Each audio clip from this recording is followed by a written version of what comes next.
Hello students, welcome to my channel. आज हमारा है फोर्थ लेक्चर, ठीक है। और इस लेक्चर में हम क्या करेंगे, foreign trade under British rule, कि ब्रिटिशर्स के टाइम पे हमारी फॉरेन ट्रेड कैसी थी। फॉरेन ट्रेड का मतलब क्या होता है, जब सामान इंपोर्ट या फिर एक्सपोर्ट होता है। इंपोर्ट और एक्सपोर्ट का मतलब बता दूं दोबारा से आपको। इंपोर्ट का मतलब क्या होता है, जब बाहर से सामान आपकी कंट्री के अंदर आ रहा है। अगर हमारा फॉर एग्जाम्पल ऑस्ट्रेलिया से सामान कहाँ आ रहा है, इंडिया के अंदर आ रहा है, तो वो क्या होगा, इंपोर्ट होगा, ठीक है। और जब हमारी कंट्री से सामान क्या जाता है, बाहर जाता है, तो उसको हम क्या कहते हैं, एक्सपोर्ट, ठीक है। इम में क्या होता है, इम मतलब इन, ठीक है। तो जब हमारी कंट्री के अंदर सामान आ रहा है उसको हम क्या कहेंगे, इंपोर्ट कहते हैं। और कंट्री से सामान बाहर जा रहा है उसको हम क्या कहते हैं, एक्सपोर्ट कहते हैं, ठीक है। चलो आज की वीडियो लेक्चर को स्टार्ट करते हैं। India was well known exporter of finish goods such as cotton, silk, wooden goods and precious stones and iron goods. बोलते जो आपका इंडिया था वो बहुत अच्छा एक्सपोर्टर था फिनिश गुड्स का, बिफोर ब्रिटिश रूल, ठीक है। जब ब्रिटिशर्स रूल नहीं कर रहे थे तो इंडिया बहुत सारे फिनिश गुड्स को एक्सपोर्ट करता था, जैसे कि कॉटन होगी, वुडन गुड्स हो गए, कोई बहुत सारे प्रीशियस स्टोन हो गए, आयरन गुड्स हो गए। लेकिन ब्रिटिशर्स ने क्या करा, इंडिया को कन्वर्ट कर दिया सिर्फ और सिर्फ एक्सपोर्टर ऑफ रॉ मटेरियल की तरह। ब्रिटिशर्स ने क्या करा, इंडिया को सिर्फ और सिर्फ रॉ मटेरियल की तरह यूज करा, कि इंडिया से सिर्फ क्या जाएगा, रॉ मटेरियल जाएगा, और फिनिश गुड कहाँ से बन के आएंगे, ब्रिटिशर्स के वहां से बन के आएंगे, ठीक है।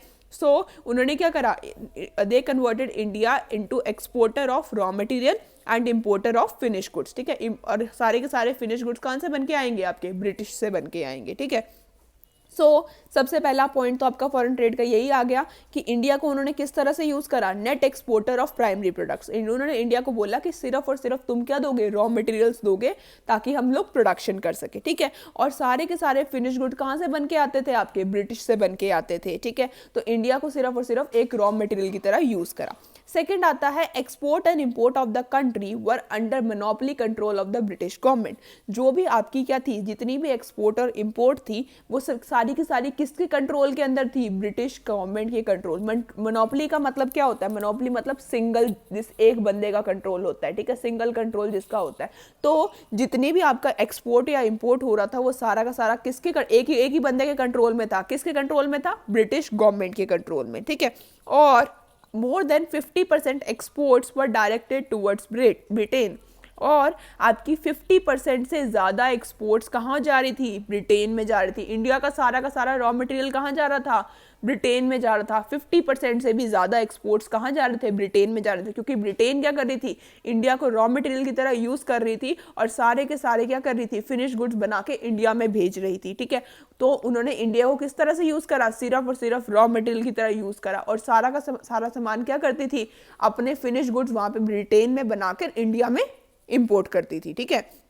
नेक्स्ट आता है, surplus trade but only to the benefit the British during British rule. बोलते हैं आपके ब्रिटिश के टाइम पे इंडिया के एक्सपोर्ट्स तो ज़्यादा थे, ठीक है, हमारे यहाँ से एक्सपोर्ट्स बहुत होते हैं, इंडिया से सामान बाहर बहुत जा रहा था, ठीक है। एक्सपोर्ट्स वर more than imports, export import से ज़्यादा थे, ठीक है। हमारे यहाँ से सामान बाहर ज़्यादा जा रहा था और हमारे इंडिया में कम आ रहा था। लेकिन सरप्लस ट्रेड तो थी। सरप्लस का मतलब क्या होता है, जब आपके एक्सपोर्ट ज़्यादा है इम्पोर्ट से। उस टाइम पे सरप्लस ट्रेड तो थी, लेकिन इसका बेनिफिट किसको हो रहा था, सिर्फ और सिर्फ ब्रिटिशर्स को हो रहा था। ब्रिटिशर्स को क्यों हो रहा था, ठीक है, क्योंकि हमारे को इंडिया को वो किस तरह से यूज़ कर रहे थे, सिर्फ और सिर्फ रॉ मटेरियल की तरह तो यूज़ कर रहे थे, ठीक है। इंडिया कौन सा फिनिश गुड्स बाहर भेज रहा था, और जो उनके पास सरप्लस ट्रेड से जो पैसा आता था वो भी क्या करती थी, ब्रिटिश गवर्नमेंट अपने ऊपर ही यूज़ कर लेती थी। वो अपने ऑफिस के जो भी एडमिनिस्ट्रेटिव एक्सपेंसेस होते, ठीक है, ऑफिस के जो भी खर्चे होते थे, या उनको वॉर के लिए कोई खर्चा एक्सपेंसेस होते थे, उसमें वो क्या करती थी, उस मनी का यूज़ कर लेती थी, ठीक है। जो सरप्लस ट्रेड हो रही थी, मतलब जो पैसा बन के भी आ रहा था, इंडिया में आ भी रहा था,